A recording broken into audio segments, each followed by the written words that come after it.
two reasons: to celebrate these outstanding individuals and organizations who have made history in our community, and also to raise funds to support the History Project's preservation and education work. So before we dive in, let me take a moment to introduce you to the History Project. Although many of you are friends of the History Project already, for the last 43 years, we have been working tirelessly to document, preserve, and share LGBTQ+ history. If you've been following the news, you know this is a moment when people are literally trying to erase our history in our community.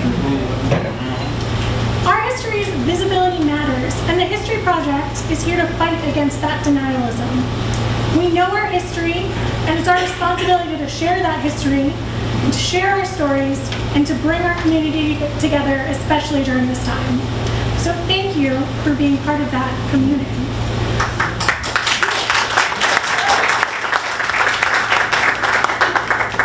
It's been a busy year at the History Project, and this year, with your help, we moved to Boylston Street. We opened our office this spring.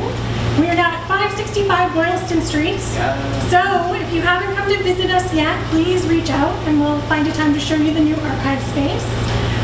Sam Valentine, who we hired last fall as our Director of Archives and Outreach, has now worked with over 40 researchers this year. And it's only September. And those researchers range from students who are visiting an archives for the very first time to helping with research requests from afar, which recently have included several personals ads. So if you're looking for your personals ads from Esplanade, we might be able to help you.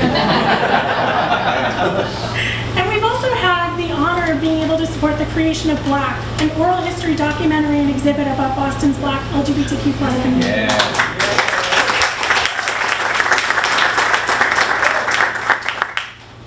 This year, Mark Crone, one of THP's board members and our resident oral historian, he's prepping to interview Larry Kessler, formerly of AIDS Action Committee in the Boston Living Center, as well as several members of Boston's drag scene about their experiences in the 60s and 70s, which is really amazing.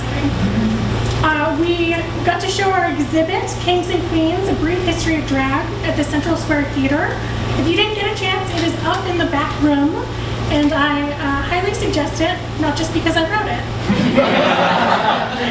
And then this past summer, we got to host two 17-year-old interns from Boston Latin School. So baby gays in the archives. And they interviewed their peers about what it's like to be an LGBTQ+ youth today, which is really an amazing addition to the archives. Our work expands beyond the archives and into the city, and I'm also proud to announce that I've been appointed to the Boston Commemoration Commission to ensure that our history, our stories are included and celebrated as part of Boston's 400th anniversary in 2030.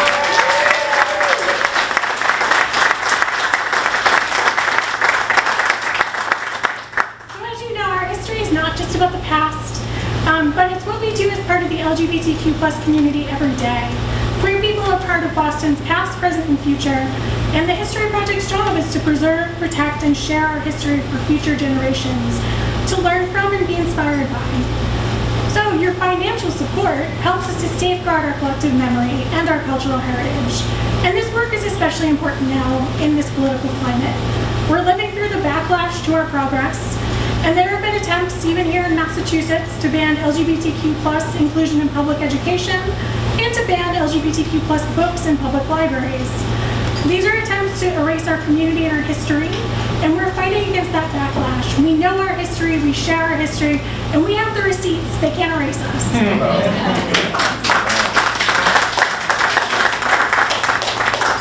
So please, do pick up an envelope or scan a QR code to make a donation to help us reach our fundraising goal. We're hoping to raise $25,000 tonight, and we are like 80-something% of the way there. I don't do math, I'll double check the numbers.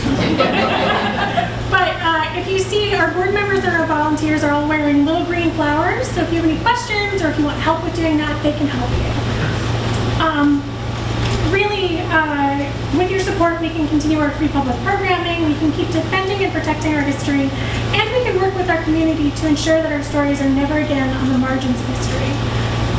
And now it's my pleasure to introduce our Lavender Rhino honoree. The Lavender Rhino, for those who don't know, is an early symbol of gay pride in Boston.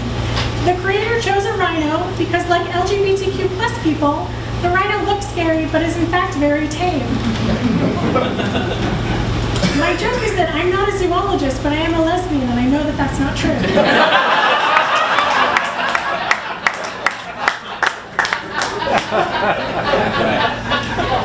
So while the Lavender Rhino didn't catch on, really, outside of Boston, we remember it, we honor it, and our Lavender Rhino Award is for innovators, fighters, and activists who are on the forefront. Tonight's Lavender Rhino honoree are the Boston Sisters of Perpetual Indulgence.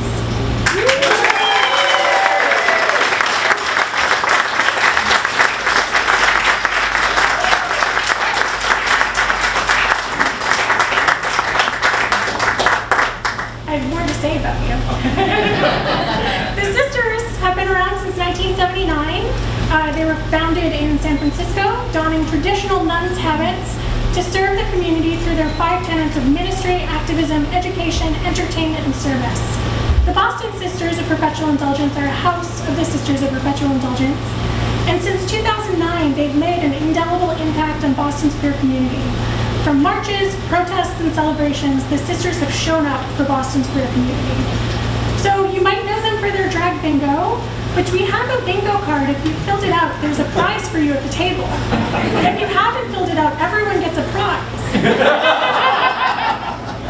Equal opportunity. But you might know the sisters for their bingo. But here's some more sistery. In 2015, the sisters began awarding indulgences to the LGBTQ plus community through their community grants. In 2016, the sisters organized and spoke at vigils after the Orlando Pulse shooting. In 2017, they caught national attention for hosting a drag story hour at the Boston Public Library.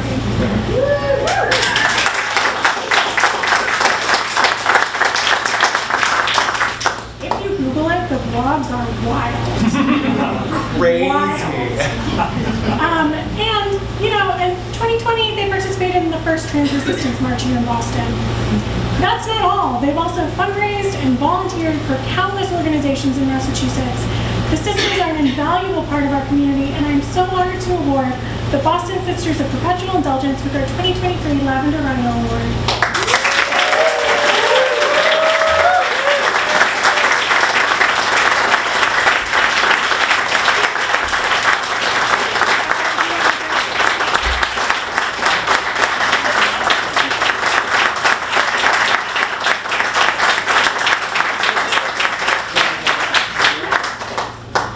We don't want to break it before it goes home. That's fancy. That's glass. That's crystal. Cut crystal. Let's see. Let's see.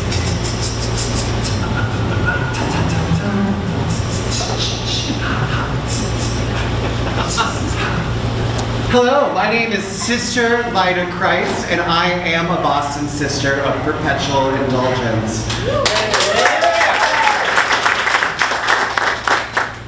Thank you so much. It is a unique opportunity for us to be on this side of the podium. We love supporting you, and I personally know most, if not all, of the faces in this room tonight. I see Grace, I see Ellen LaPointe. I am so moved because in this moment I see our community, and I'd like if you would indulge me for a moment. It's completely optional, but I'd like to do a community exercise. So I'm gonna just list off a couple of statements, affirming statements. If you identify, raise your hand. And if you don't want to participate, you do not have to. It's completely optional. So here we go. I am a woman. Thank you, I see you, I see you. I identify as male. I am trans. I see you all, I love you so much. I am black.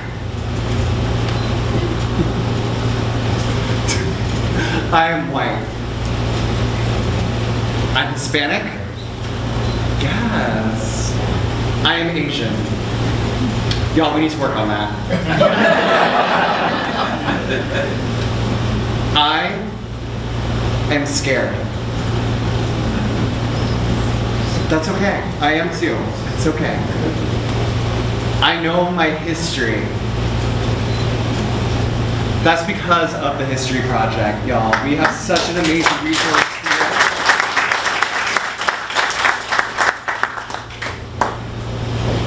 So what we really have here is a community. We have a beautiful community, and we realize that what our differences are, those are our celebrations. Those make us strong. And I think we can see from whoever was sitting in the back, you can see that some of us are frightened. So we have work to do, but we will get there together. And the Boston Sisters will be there every step of the way because we love you, we adore you, we respect you, we protect you, and we serve you.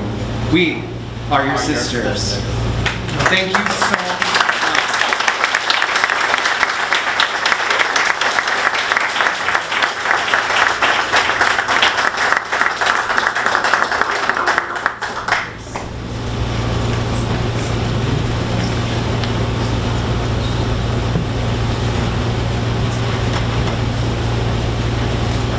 Hello everybody, can you hear me okay?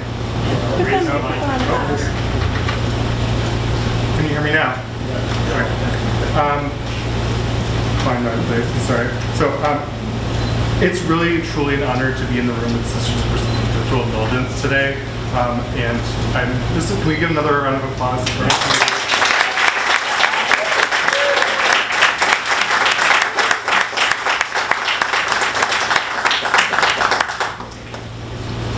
my name is Andrew Elder. I'm the chair of the History Project's Board of Directors. I'm going to do some thank yous because we have a lot of people to thank tonight. A lot of people did so much to make tonight happen. First, I want to thank the HistoryMaker Awards Planning Committee, Carissa Cunningham, Ben Federlin, Tony Grima, Jonah Wakwa, Anna Kosova, Kim Ortega, and Sam Valentine. This event was put together by staff and volunteers, and it's really amazing every year to see what they put together. So thank you all.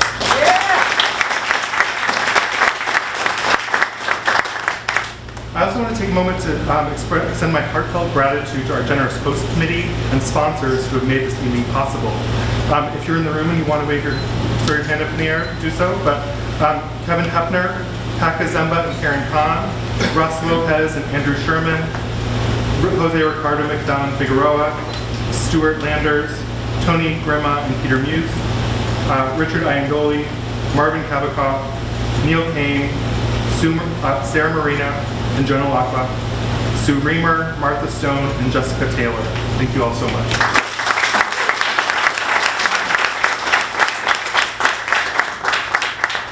And a big thank you as well to our sponsors, Eastern Bank, Microsoft, and the Boston Foundation. This project is also sponsored in part by the Lemmy Zakim Fund, the Massachusetts Cultural Council, Mass Humanities, and the Mellon Foundation. Their support is invaluable and we couldn't do it without them, so let's give them a round of applause.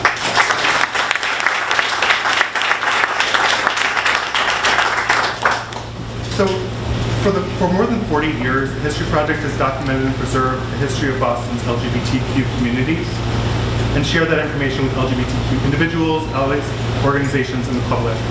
We maintain one of the largest independent LGBTQ+ archives in the nation, and we've accomplished this because of the support of our community. I got involved with the History Project when I moved to Boston in 2006 for graduate school in the library program at Simmons College. I'm from Western Massachusetts, but was a bit nervous to move to a city that I didn't actually know very well, and I think that's a common thing for a lot of people moving to Boston. As part of my grad program, I was placed almost a week in at an internship at the History Project for an archival processing internship, and it's there that I started to find a community of my own in Boston. I first met the late and dearly missed Andrea Still Gray. Then I met Libby Bouvier and Neil Kane, Tony Grima and Amit Dixit, Mesna Belsard, and Craig Bailey, Paka Zemba and Stuart Landers, and so many people who have played such an important role in advancing this organization's mission over the past 43 years. And I can't tell you how proud I am to work alongside these people and to see how this organization has evolved and changed over the past 15 years since I moved here. But I'm even more proud to be part of an organization that continues to be community-driven and rooted in the struggle for freedom and equality and justice. By supporting the History Project tonight, you're helping us leave a legacy for future generations of LGBTQ people. to ensure that those who come after us don't forget our achievements and our lessons, but are able to learn from and build upon our community's story. And with that, it is now my honor to introduce someone who has had and continues to have profound impact on Boston's LGBTQ+ communities, tonight's HistoryMaker Award honoree, Dr. Gary Daly.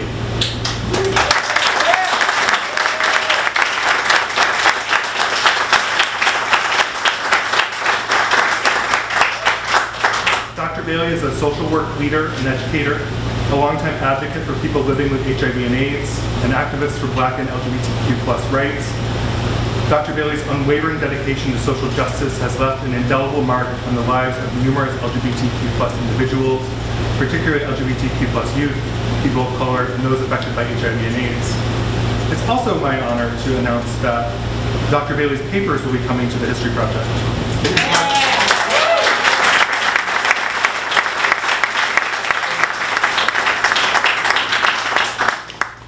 His papers comprise a record of the work and passions of an out Black queer leader at the local, national, and international level. And they will be preserved so that both the community now and in the future will have access to this rich historical resource and can learn from Dr. Daly's story. Now I'm pleased to present the History Project's 2023 HistoryMaker Award to Dr. Gary Daly.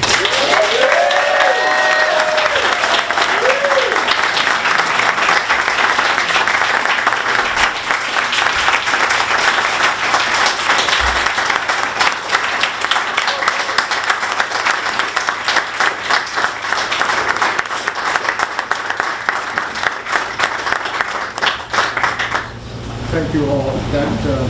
That ovation was very generous, and Andrew, your remarks were very kind, and I am delighted that finally those 4 boxes that are sitting under my desk have been there since we moved. And I see a colleague from Simmons who was here when we were moving our offices. I understood then that I was going to give this stuff away. And it's just not my papers. What I'm giving and want to have preserved is not only the work within the LGBT community, but it is my work as a Black gay man in the straight world. Yeah.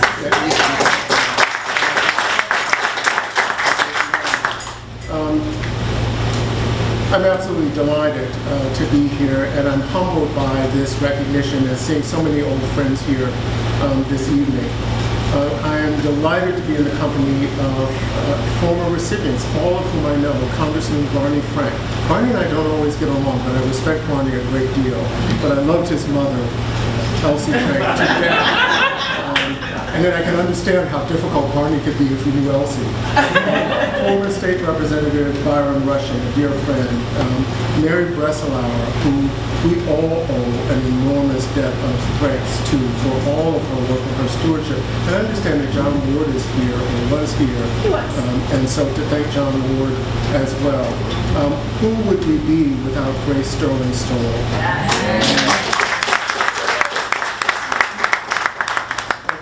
Abe Ryback from the Theater Offensive, Susan Ryan Vollmer, Larry Kessler, who had the honor and privilege of serving with as chair of the board of the AIDS Action Committee as the first African-American president of a big 6/8 service organization in this nation.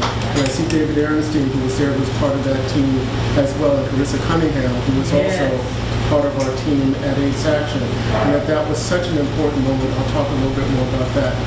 My BU's buddy, Orlando Del Valle, who was very involved and engaged with the work here. And then activist and politician Mayor Denise Simmons, who is with us in spirit. Denise lost her daughter a week ago, and she wanted to be here, but her spirit just wasn't able. Her energy isn't there. And I saw her on Monday, and we celebrated there. So I'm in good company of family and friends, and so this is such an honor. I've been also touched by the notes and emails of people who, for reasons of their own, have decided that they just don't want to be in crowds right now. And so I understand that, but that's been very touching, particularly since I can read them. That's very refreshing to be able to get them. People write you notes that you can't read sometimes. Theologian Ben Withering III said that a text without a context is just a pretext for whatever you want something to mean. So I want to thank the History Project for continuing to give us context. by documenting the legacy of our community. Without real understanding or acknowledgement of the important meaning that time and place have upon situations, the meaning that we end up adding to events such as these often miss the mark. People don't understand why we're doing it. They sit in the room and they think sometimes, well, why are you always congratulating and celebrating yourselves? Because we have a story that continues to be challenged about being erased. And so we have to continue to tell it over and over and over. Simply put, context matters. So I want to share a bit of the context that has brought me to this moment, this very important moment tonight at the St. Paul's Club. There was a time when I would not have been allowed or welcome into this club. It was restricted. Anybody not know the term restricted? Most of you would not have been welcomed either. But you might have been able to get through the door, but if you were a woman, if you were Jewish, if you were this, you couldn't get into many of these places along Commonwealth Avenue. They were restricted. And so every year I take great joy in coming into this space.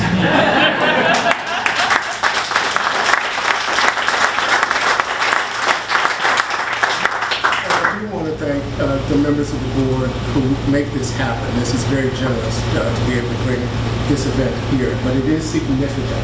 So if you don't know the context, you don't understand why it matters that we're here on Commonwealth Avenue.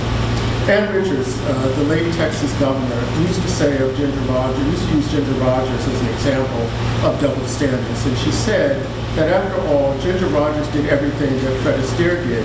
She just did it backwards and in high heels. Well, let me say this to you, as an openly gay, unapologetically black man, I've often felt that in my work and in my activism that I was doing what Ginger Rogers did, but I was doing it through the prism of racism, homophobia, and anti-blackness. Civil rights pioneer Byron Russell once said, when an individual is protesting society's refusal to acknowledge his dignity as a human being, his very act of protest confers dignity on him. As a black gay man, I have always understood that the freedoms so many of us now enjoy come from the resistance of our black and brown queer elders. I want to lift up and acknowledge Paul Glass and Charles Evans, who were at Stonewall and who continue to give to our community by leading us.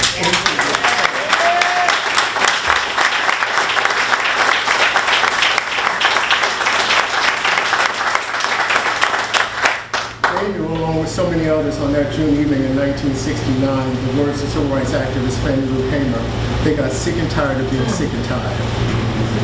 During the early days of the AIDS epidemic, when so many of us were dying, I realized that I had a responsibility to do all that I could for my communities, since those in power failed to respond.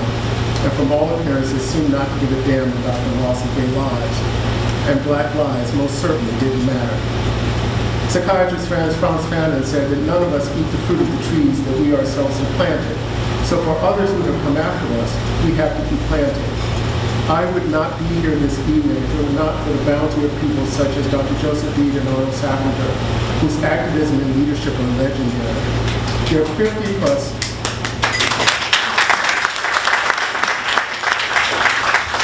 Their 50-plus year relationship is also such a wonderful example of black love, which often goes unseen in the mainstream of queer life. The leadership of Mayor Kim Reeves, who became the country's first openly gay black mayor of the U.S. city, Cambridge, 3 times, unheard of. As a matter of fact, served as a model for me of public service that I've tried to emulate.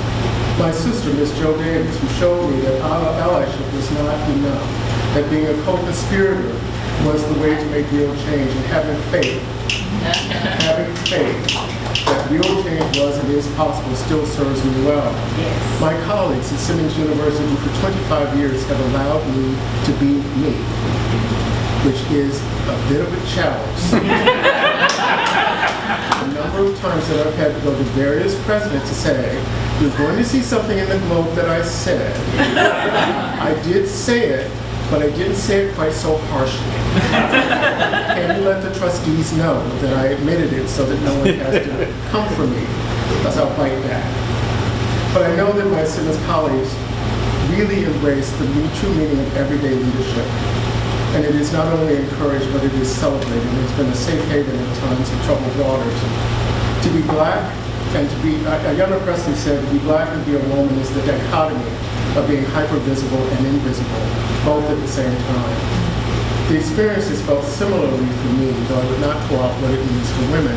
But as a black gay man, I've been both hyper-visible and invisible, sometimes in the same space, sitting at tables with people who see me and understand my leadership and who pass me on the street and don't even see me to say hello. That's the reality. The current state of our national racial climate is nothing more than the unmasking tensions that have been simmering for hundreds of years. We can no longer hide. We can no longer turn a blind eye. We can no longer live in tacit agreement. All of you who have places in Florida, one day you're going to have to choose if you can stay there or not. But don't, you didn't hear it from me. But DeSantis is the evil devil. You didn't hear that from the author, but I'm sure we can do an anagram and find devil in his name somewhere. We can't turn a blind eye. We can no longer be in tacit agreement. So every day I get up energized and committed to doing all that I can do to make things just a little better for those coming along after me. You know, paraphrasing a quote by UMass Professor Carol Hardy-Fanta when discussing the success of women of color, she said, "So many of the ceilings I have broken have not been glass, they've been concrete." To use the words of Professor Carol Hardy-Fanta, my ceilings have been concrete and not glass. Yet, I continue to break them. Thank you for this moment. Thank you for this recognition. Thank you for this celebration. I have work to do tomorrow. We need to go home.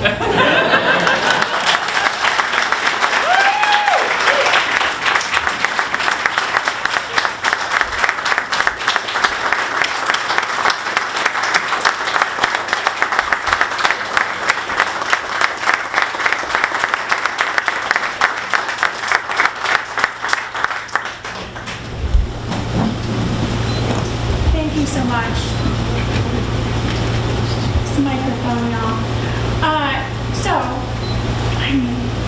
This is my job. It's always such a hard act to follow. The person who says such amazing things. Gary, thank you so much for being here with us, and thank you for your words and for your work and for everything. And I'm so happy your papers are coming to the History Project.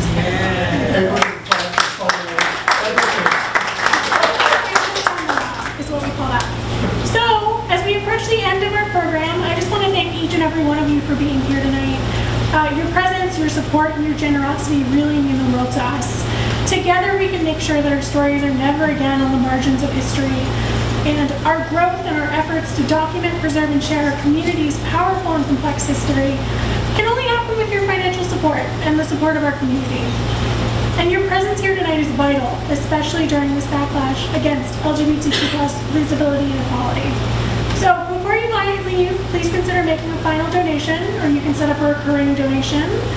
And your contributions tonight and all year will have a lasting impact on our mission to document, preserve, and share our community's history. Thank you for being part of our History Project community. Also, go pick up your bingo prize. I have them made. Go get them. Once again, thank you so much for joining us tonight at the 2023 HistoryMaker Awards. Have a wonderful evening.